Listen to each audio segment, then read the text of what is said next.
Hello, I'm Chris Peterson, a police officer with the Port Orange Police Department, and this is our first podcast of Orange Juice.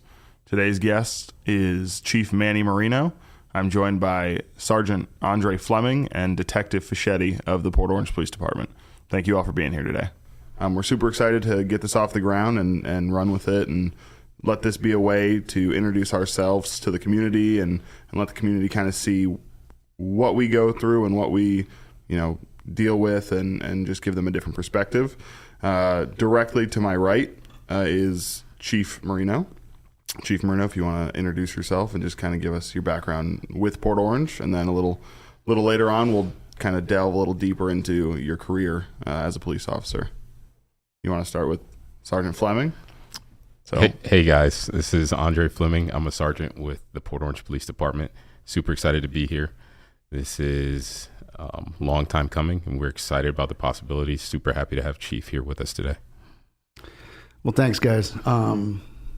It's funny, as we were talking, getting started here, congrats to both of you, or all three of you, actually. Detective Fischetti's in the room as well, for partaking in the 9/11 stair climb challenge today. We didn't plan it because we were supposed to do this a week ago, but it's auspicious that we're doing this on September 11th, a day of remembrance, right? 23 years ago, 2001, horrific day for everyone, but the amazing work by first responders, all aspects, our military, our the FBI, everyone involved in the response to 9/11, anyone that was involved in it, especially at that time, I don't think anyone will ever forget. So that we're here and that you guys took the time out of your day-to-day to do that. Kudos to all of you. So well said. We do appreciate that, Chief. We were supposed to do it a week ago, and obviously things come up and things change, and it just happened to fall on today, and we've even had to reschedule today just so that we could do that, so we all could go participate in that. And it's definitely something that I intend on doing again next year, and I'm sure these two other gentlemen, Sergeant Fleming and Detective Fischetti, definitely will probably do it again next year. And it's just something that it just kind of helps you remember, right?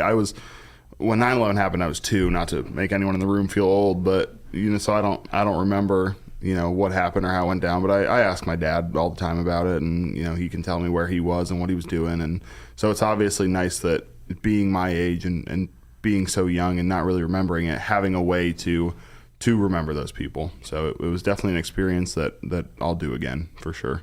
Well, and I think that's how you keep the memory alive, right? So like you just said, you're too young to even remember it occurring, but that's how you keep their memory alive, and that's how you honor them, right?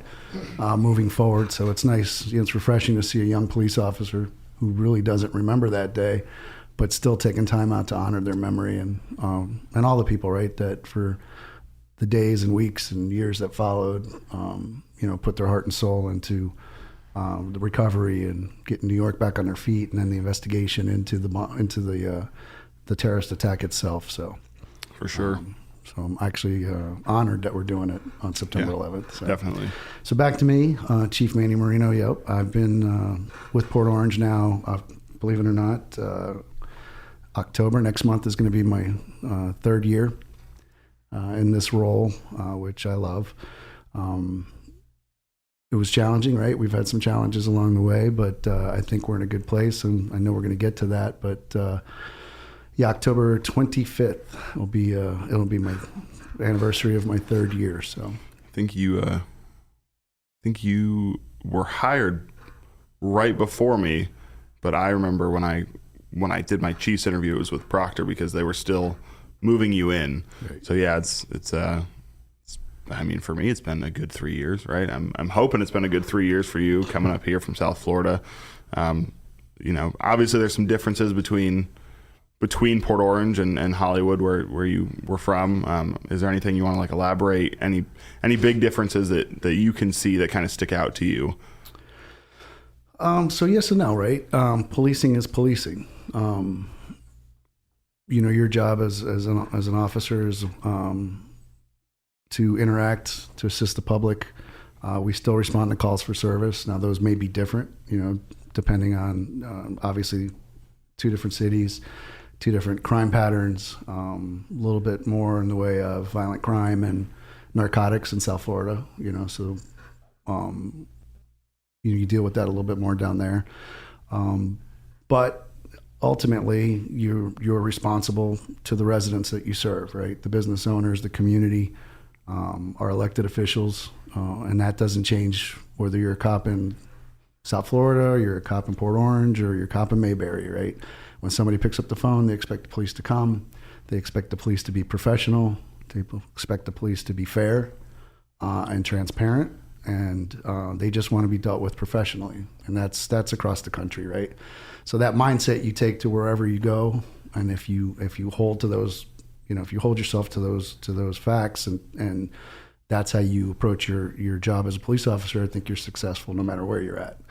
But yeah, it was a little bit different, right? So I come up with my experiences and dealing with a different set of circumstances and different types of crime that we, quite frankly, don't really have to that extent here in Port Orange, which is great, right? But it's still important for a resident to feel like that we take their problem seriously, right? So and I say this, and I know I didn't do your interview, but the new officers will tell you, one of my things in the final interview is that what I see in Port Orange is that there's people that have been here, people that were born and raised here and never left. People that were born and raised here left, but now they've come back here to raise their families because it is such a family-oriented, great place to raise kids. And then you have people that came here 50, 60 years ago, and they've never left. And that might be the person that's dialing 911 today, right? So this woman who's been here 50 years has never had to call the police until today. And in reality, there might not be much that you as a police officer can do to assist her in whatever the problem is. But how you handle that call and how you handle that person is going to be their perspective of our patch and our badge and us as an agency for the rest of their time. And that's going to be the conversations with their neighbors, with their family, with their friends, is whether we did a good job or not, or whether we even tried to help. So, I preach to our new officers that you do what you can. You listen. If you can assist, great. If you can offer some type of advice, but you need to take the time. You need to handle it professionally. And if you can't do something, explain why. It may not be a criminal matter. It may be something that's not necessarily for the police, or it could be for code enforcement. But you try to offer the best advice and give the best service that you can. And if you do that, I think that's when the residents appreciate us. For sure, yeah. And to touch on that point, like you said, people that are born and raised here. I was born in Port Orange. I was raised in Port Orange. Some of the teachers that taught me still work at the schools. I run into them now, and outside of making them feel old, they like to see that someone that they taught has gone into a profession that's all about kind of caring and taking care of those around them. But the mentality that I've always had, and I try and pass on to others, and I've been told, is no one calls you when they're having a great day, right? No one is calling you because they want to just see you, So what might not be an emergency to you is an emergency to someone else, right? So that mentality of going into it and just reminding yourself that, hey, even though this may not be a big deal to you, this could be the biggest deal in the world to this person, and talking to them in that compassionate manner is definitely something that I feel that this department kind of preaches, and I see a lot in all the officers here. I think as a department as a whole, we have a lot of officers who just do a bang up job, right? They're compassionate, a lot of physically fit officers, as we talked about, like doing that stair climbing stuff. But I think just as a department, we have that compassion, and we kind of show it to our citizens. I'm of the ones in this room of Sergeant Fleming and Detective Fischetti. I've been here the least amount of time, right? I've been here since breakfast, and they've been here for the 3-course meal. But I'm sure they can attest to the fact that we have those officers that are going out and are talking to people and making those connections with the community and reminding them that we're here for them. So I do think that's a super important aspect of this department and this career, for sure. Did you just pick a nice way of saying we're old? I think is where we went. Yeah, I definitely think he did. Chief, before we get too far into it, Can you kind of take us through the progression of your career? Did you start in Hollywood? Was it a different spot? Did you start on the road? Did you stay on the road? Kind of those things. Sure. So, I started with Hollywood. I was a Hollywood guy. And that's kind of the reason. Hollywood was the only agency I applied to. It was the only one I wanted to work for. It was my hometown police department. Matter of fact, at that point in time, there was probably over 30 individuals that worked for the agency that we all went to school together at some point. So it was like family, right? The day I walked through the door. So I originally was looking at law enforcement when I was about 19. I did look at the county with the sheriff's office, I think, but at that time my family talked me out of it. They said they didn't think I was mature enough or ready, and you know what, quite frankly, they were probably right. I don't know that I would have been successful.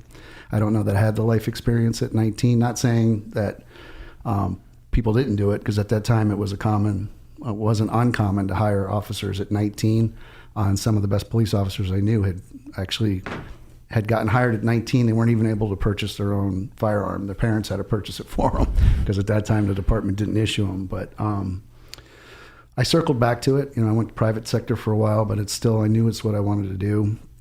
I mean, it's ironic. So I'll segue back. Growing up, I went to a small Catholic private school in Fort Lauderdale. But they really pushed service. I remember, you know, our principal, our teachers, you know, always talking about service and giving back, and something must have resonated, because literally when I say small, I think there were 12 boys in my 8th grade class, and of the 12, 3 of us became police chiefs and 1 became a fire chief. So that is insane. Yeah. That's unheard of. Yeah.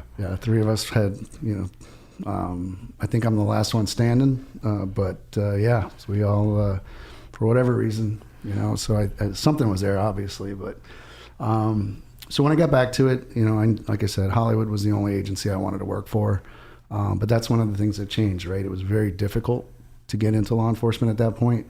When I applied to Hollywood, I think originally there was only 2 vacancies, and there were 982 applicants. Wow. To get on. Unfortunately, I made it through. I had a great career with Hollywood, so I did. I started in patrol, and I'll tell you this, and I've said this throughout my career, I love being a chief. I've loved the different assignments I've had, but one of my favorite assignments is a patrol officer. I loved being a patrol officer, and people thought I was nuts because we work shifts down there. I always worked night shift.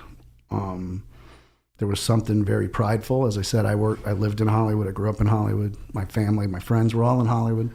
And it was something about patrolling, you know, at 2 or 3 o'clock in the morning when you knew all those people were sleeping and you were out there to protect them, right? And I always took great pride in that. You know, patrol obviously is the backbone of every department.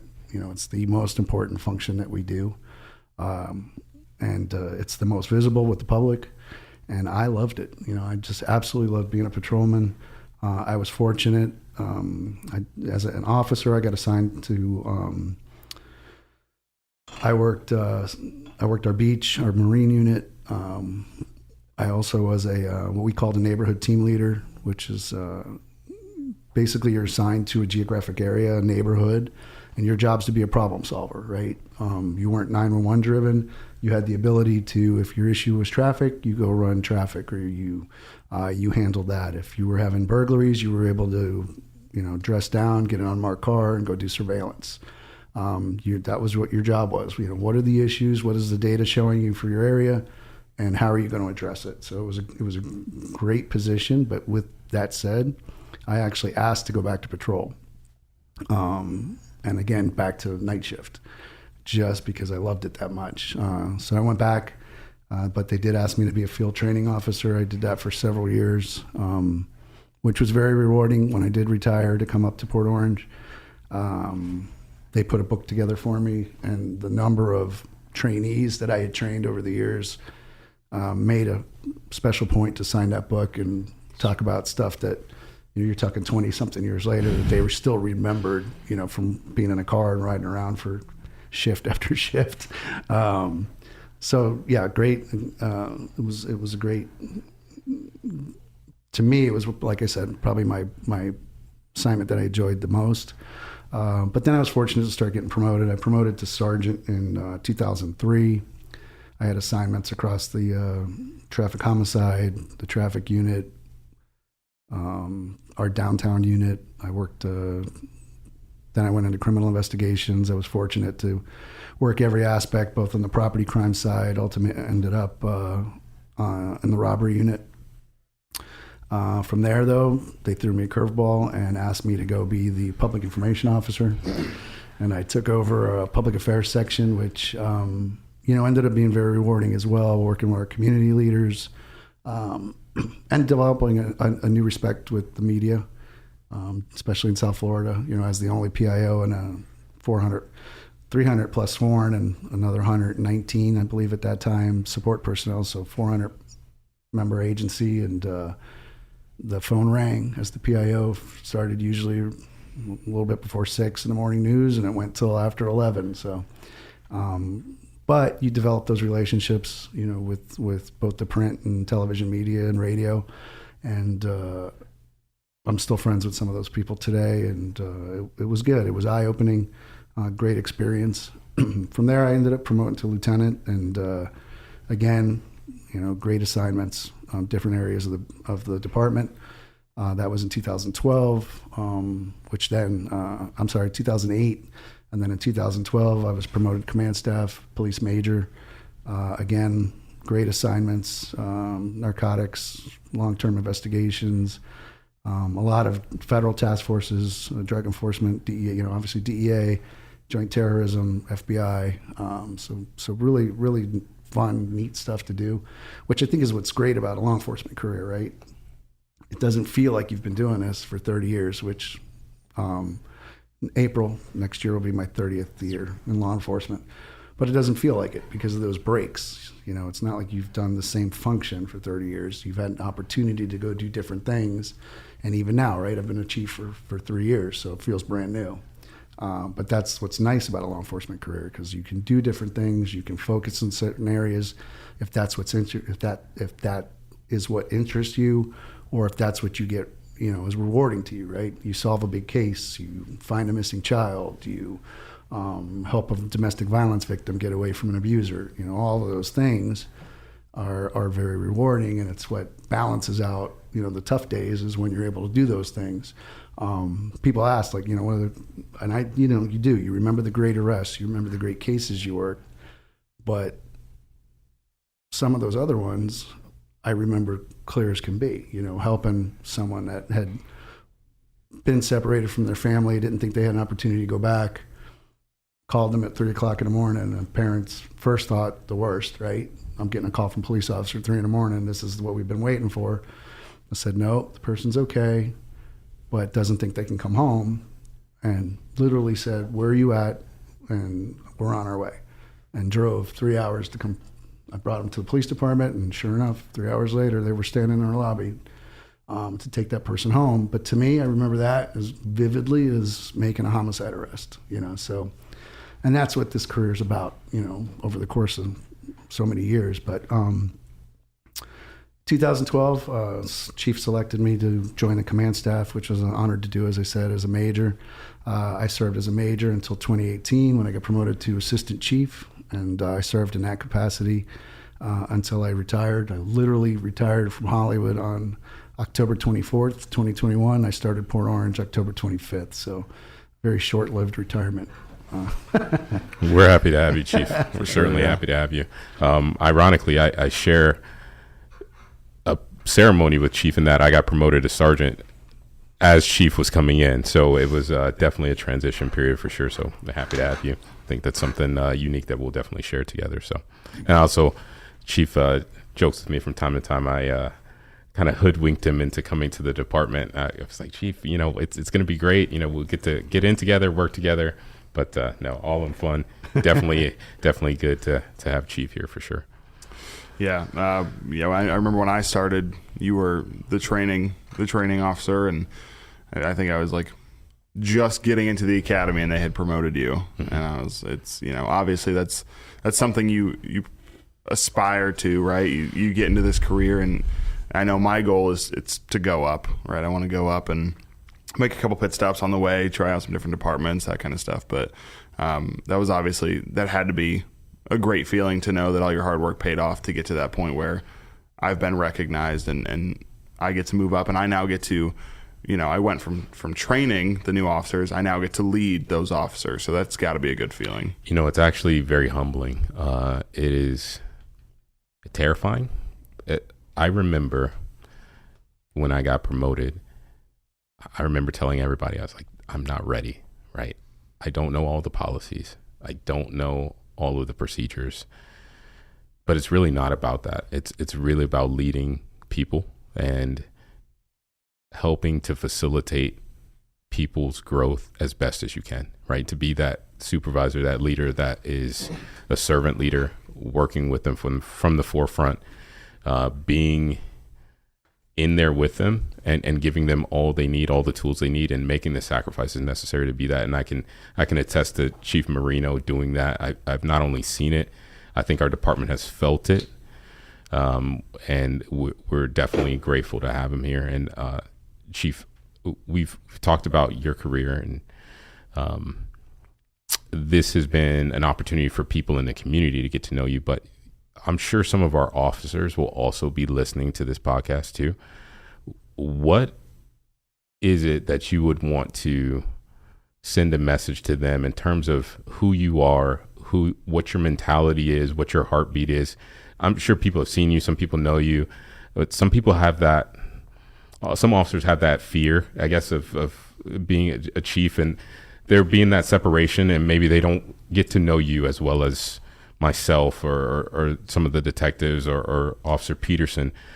What is the message you would like to send to those guys who are listening to the podcast about who you are, what your mentality is, and how you feel towards them? Well, yeah, and it's funny you said that, because one of the things we had talked about, what's changed over the years, and that's one of them, right? It's a different generation. When I got hired, the command staff didn't talk to you. It was not uncommon to get in an elevator with a member of the command staff who wouldn't acknowledge you, wouldn't say good morning, and you'd ride up 4 floors, because that's what the building was down there, and never hear a hello, good morning. It was just awkward, but that's the way it was, right? It was a definite separation between rank and file and the command. But I don't think that it wouldn't fly today, right? There has to be that interpersonal connection. People are looking for, sometimes it comes out of a conversation I have in a parking lot, right? So, yeah, I know there's that, the chief's in the room, and that's something, you're just aware of, right? Once you reach this rank, is that some people are uncomfortable, right? But you shouldn't be. I'm approachable. Do I have to make decisions, that sometimes will involve discipline? Yes, right? But even when I got here, that was my thing. That's just part of being a police chief, and it's part of law enforcement, right? But it doesn't have to be egregious. I think as long as you're making the decisions for the right reasons, and it's to correct behavior and to make an officer better, right? The last thing we want to do, or I want to do as a chief, or we want to do as an agency, is lose somebody. And especially if we could have done something to correct a behavior, our job and your job as a supervisor, which is probably the most important role when it comes to leadership and supervision in a police agency, is the sergeant. Because you're seeing it firsthand, you're seeing it day to day, and your job is to guide your people, right? Don't let them go down the wrong path. And correct the behavior when you see it start. And it could be something as simple as the way they handle certain calls. And it's you make those corrections now, so that you're not trying to do it 10 or 15 years from now when the person's already been with the agency and is so used to doing these things. That role that is the hardest transition, is to go from officer to sergeant, because one day you're one of the guys and the next day you're leading everybody. So it's tough, right? And then people, it's even tough for the officers who now have to take sometimes criticism from the person that, used to work the zone next to them. So I still think that that's the hardest transition. And then the next one is when you do get to command staff, because there is some of that, it's us and them, depending on the agency where you're at. But for those new officers, the staff's approachable. My thing here is stability. I think that's what I'm trying to make sure we have. I think we're getting there, right? It took a little bit of time, but that's what I'm striving for. I'm striving for us to become more family oriented as an agency, as an organization, right? We should be there for each other, especially in today's age. And I'm glad, the conversation, when I started, you would never heard anyone talk about officer wellness, mental health. We see the things that are going on across the country with officer suicide, PTSD. So we need to be, that in tune with each other so that we can watch out for each other, pick somebody up when they're having a tough time or when they've had that horrific call. So I think that's an adjustment. But that's what I strive for as well. I think you guys have seen, we've made some movements, with health and wellness and started with the workout program, thinking just physical wellness. And now that's kind of morphed into some of these other issues that have come up, right? And we've seen it on, let's face it, first responders, particularly police officers, firefighters, see some horrific things, right? Things that probably some you shouldn't have to see, but that's our job, right? And that's the calls we respond to. And back in the day, it would have been, okay, your call's clear, get back and go to the next one. Whereas here, when we see those calls, Andre watch out for those and, all right, time out. Let's take a step back, see where we're at. Everybody good, and it's okay to say, hey, you know what? Yeah, that one got to me. So those are the things I think that have changed, but and that's what I'm trying to get to. I think I want to see us be cohesive. I want to see us, work together like we are a family, right? And it's hard enough. So it should be, once you come back into the building and our interactions with each other, should be to make this job easier, right? And to make us more successful, both, you as an officer, you as a sergeant, you as a detective, us as an agency, because I think the healthier we are, the better service we provide to the community. So, yeah, I definitely, as long as I've been here in those 3 years, I don't think I've ever seen you make it from the back door of the police department to your car without stopping and having a conversation with someone, which obviously it's super important. It just shows that you're available to talk whenever, whether you got something going on or not. If you don't have time, then you'll make time for someone, which, to me, and I'm sure to all other officers, it's important to know that we're heard and we're listened to by command staff. And, you're a very approachable guy, right? You've always got a smile on, whether you're having a good day or not. You always got your smile on. How's it going? Always shaking hands. That might be a sheer sign of insanity, but I don't know. We'll see. Especially after 30 years, right? Yeah. There might be something a little loose there, but it's cool. We all got something a little loose, right? That's the whole gig. But I do think, mental health in law enforcement, and again, younger guy, didn't really see the prior, but I definitely think our department as a whole and a lot of departments are making those strides to make sure that their officers have what they need. One company, not to like shout them out or anything, but UCF Restores put on a free class for any officers that wanted to go, where like, hey, you're going to be someone's battle buddy, right? Like, if someone needs to talk, you're going to be there for them. And I went to that class, and it's mind-boggling the amount of officers and firefighters and paramedics and first responders that we lose every year because they didn't have that battle buddy. They didn't have someone they could confide in. So I think that our department has really made those strides to make sure that we have those people, and if we need those people, they're there whenever, wherever, that kind of stuff.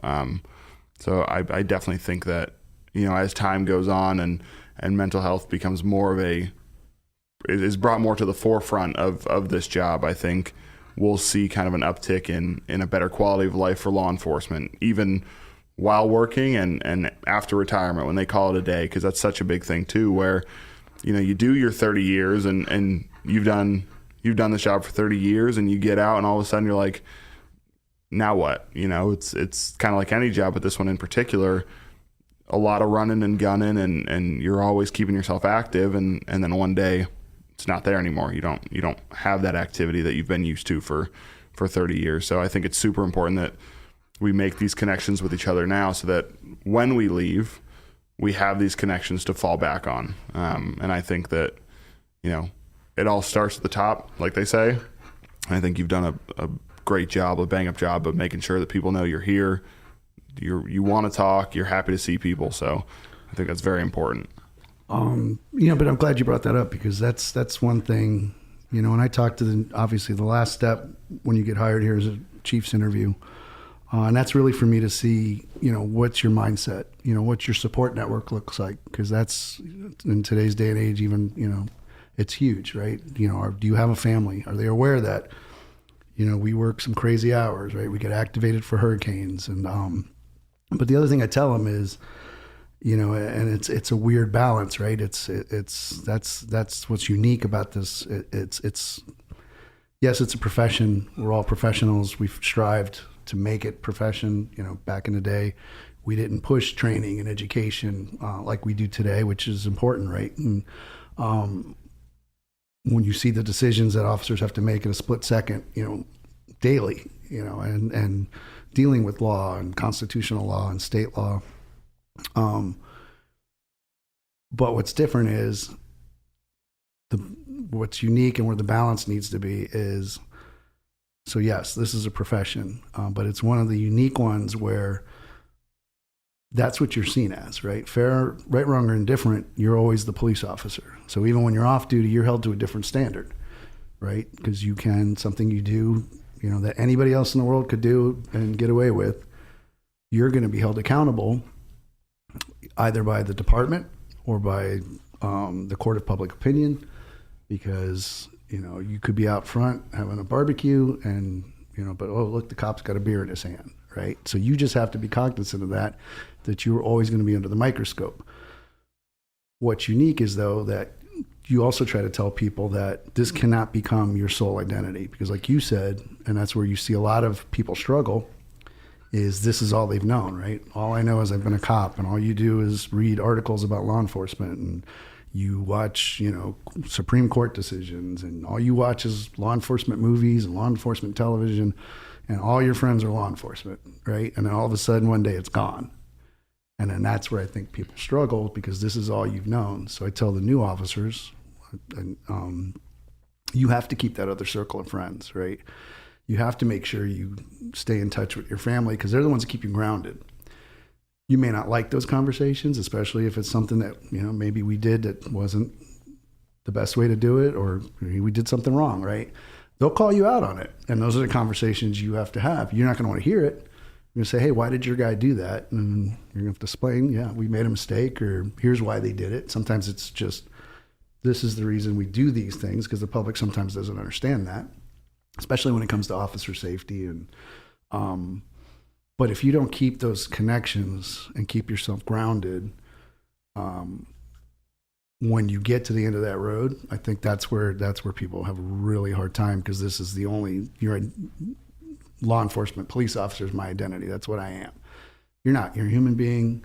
You were a great police officer, but now it's time to step away and enjoy your life, and that's where you keep those, those other people help you transition to that stage. But for sure, over the course of 30 years. Yeah, and it's like you said, when you first started it wasn't like it is now, right? So there's been those changes and kind of segueing off of that and going into changes. Is there anything that you would like to see happen at this department that would be super beneficial to us, or maybe a different way of helping the community, or things like that? Maybe bring some things from Hollywood that you really enjoyed to Port Orange to kind of implement those and kind of go from there. Yeah, so like I said, when I first got here, my first goal was stability, right? A lot of turnover for an agency this size. As you all know, last year we were struggling with vacancies like, the rest of the country. But I credit Andre and Fischetti and our whole social media team. We made a concerted effort to recruit. Fortunately, the council did do some things to make us competitive at the same time. But for an agency of 96, that's what we're budgeted for, right? 96 sworn officers, to be down 21 at one point. Definitely concerning, right? And to your credit, all of you, were able to maintain a level of service, right? That this community especially has come to expect. Was it easy? Absolutely not. But our social media team did a great job. We are fully staffed today. They're not all on the road yet, right? Obviously, we have people going through training. But that was that was obviously my priority when I got here, was to get us stabilized, because historically we've had a lot of turnover.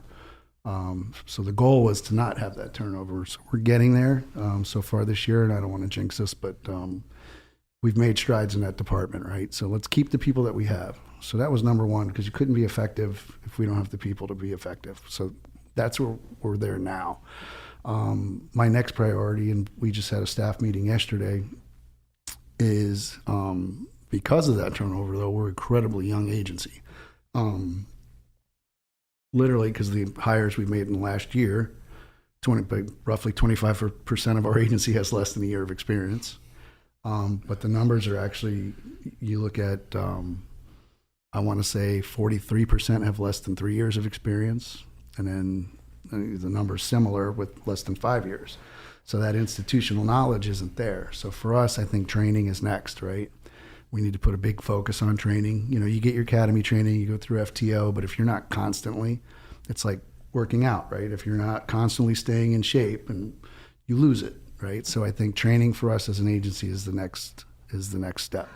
Across the board, crisis intervention training, investigative techniques, just because we are so new. So that's going to be a focus for us, especially coming into these next couple of years, is where I really want to see us go. As far as the agency itself, we have positions now that we're finally starting to fill that have been vacant since I've been here, that we're looking to, hopefully here with this next wave of recruits that's getting ready to come out, we were able to backfill finally some positions in our traffic unit, right? In our criminal investigation division, because we've seen an uptick in those types of cases. You talk about technology, right? So we're seeing issues with internet crimes against children and child pornography, and that's a global issue. So we're not unaffected by it, but we've seen that caseload increase. So we added a detective there. Fully intend on bringing back our crime suppression team, hopefully here in the very near future, to address that street level things that every city has. And then from there is where do we go, right? And I think that's going to depend a lot on the city, on the needs. As I mentioned, this community is, they hold us to, a very high level. And when they call, they expect us to be there. So I see some type of focus on, like a neighborhood unit, or, to be responsive to those types of issues that may not be 911 driven, but they're there, right? It's people's perspective. We used to tell, historically, that's what police agencies were notorious for, is we would come in and tell you what your problems are, right? And I'd come into a community meeting, and I would say, well, I'm looking at the numbers, and your neighborhood's fine. You don't have a burglary problem because you only had 2 burglaries last month. But if you're the guy whose house got broken into while you were at work and all your stuff was stolen, he's going to go, no, we have a burglary problem, and I'll take you back to my house and show you. Yeah, for sure. So I think those are the things we need to focus on. The other thing's going to be interesting is right now our population's at about 66,000, just a hair under. We're almost built out, so we're not going to see huge influx in population, but I think our daytime population, right? We have Dunlawton, we have retail, we have commerce. So you see a huge influx, especially with traffic. And then as the east side develops out with Riverwalk, what is that going to look like? Is that going to be more of a downtown focused area as that builds out? If there are going to be, special events and concerts and restaurants and bars, and then you tie that into some of the work that's being done on the other side of the bridge with the, deck down under, Jimmy Hula's and that whole area that the city's now going to redevelop. Does that become one giant entertainment district? And then do we have to then have a unit created to respond to those types of issues if we are going to see a weekend influx crowd or hold special events every weekend? So, those are the things you look at going forward. Our other thing is our staffing levels. We haven't adjusted our staffing levels. We are officer per per capita, right? Officer per 1,000 population. We are one of the lowest in the state of Florida. We're the lowest in Volusia by far. And for agencies, both of our size now and for population, even at when we are totally built out, we're still well below that. So how do you deploy those resources if we add them? And that's where we have to decide, what is it that we need to address? So, a lot of decisions going forward, good problems to have that now that we're full. But a lot of it's going to depend, like I said, on how the city builds out. And obviously we respond to crime trends and all the things that we look at when it comes to data and where those resources are better spent. So. Yeah, for sure. You kind of brought up staffing. Like when I got hired, it was a different time. So I got hired 3-ish years ago, right? I graduated Embry-Riddle in 21. I knew that I wanted to be a police officer when I got out. So I, got in contact with Sergeant Fleming and was like, hey, what do you need from me? How can I get the ball rolling here? And he was super helpful and, applications and doing all that stuff. And I think I was probably hired within 3 months, and it was just a different time. We had these vacancies. When I got on the road, shifts were short. You're going call to call to call. And now, since I've been here in these 3 years, not only do we have the quantity of people, but the people we're bringing in have quality as well, right? We're getting people that this is truly what they want to do. They have a good, hearty background. They want to help the community. And I think that's super important that we're getting to those points where we can bring back the crime suppression team and look into things like a problem-oriented policing sort of thing where they go out and they cover certain areas that are having these issues, right? And you brought up the east side, the Ridgewood corridor kind of getting built out, right? And like I said, I was born and raised here, so as a kid, there wasn't really anything to Ridgewood. I remember when Riverwalk Park was getting built, and that was like the big thing. People were excited there was going to be a park over there with a big green area and all this green space. And like you got Aunt Catfish, and Aunt Catfish was the restaurant to be at. And now they're building, Catfish Commons right next to it where they're going to have more businesses. And I think it'll be really interesting to see where the city goes in the next 10 years and where those not necessarily issues are going to start to arise, but where we're going to have to start directing our attention to better the citizens of Port Orange. Yeah, and that's right. That's what you start planning out. And as crazy as it sounds, you do look, right? You look out, what are we going to look like in 3 years, 5 years, 10 years, 15 years, right? So because we've had those vacancies, we really haven't had a chance. But you talk about, you have to look at succession planning. Who are your next leaders going to be? Because there's who do you send to training? There's a lot that goes into it. Fortunately for us, we can kind of gauge, who's where in their careers and start planning accordingly. But all of that starts now, right? You start thinking about becoming a sergeant. I know Detective Fichetti's already gone down that path. Obviously, Sergeant Fleming is going to progress throughout his career. So you guys are the next level, right? You guys are the future leaders of this agency. But yeah, and it's funny you said that. The other thing I tell the new recruits, is, look, as I've said, it's a rewarding profession. It's honorable, it's noble, but it's not easy, right? It's difficult, and some days are very difficult. So if you're only getting into this to get a job, you're not going to last, right? You have to want to do this job. You have to do it for the right reasons.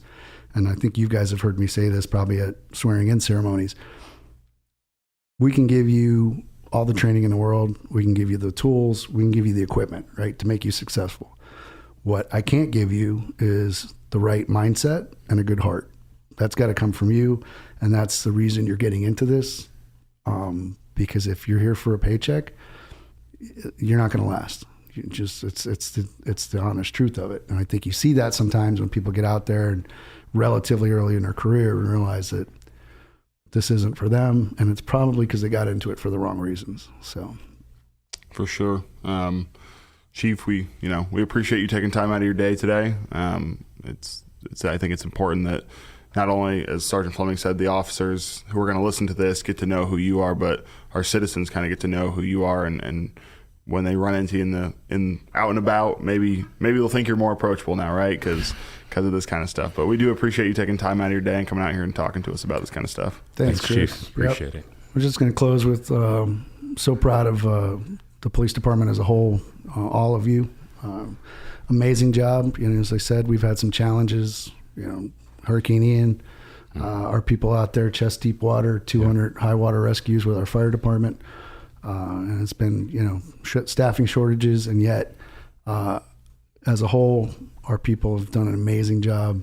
I see the accolades from our citizens constantly. You see it on social media, how many people support us, and I think that's in large part to Sergeant Fleming, Detective Fischetti, our social media team that does a great job of highlighting what our officers do daily, giving the public a glimpse of what our role is and what life is like as a police officer. So I want to thank them, and I just want to thank all of our people for doing such an amazing job. And I'm just looking for great things going forward. So.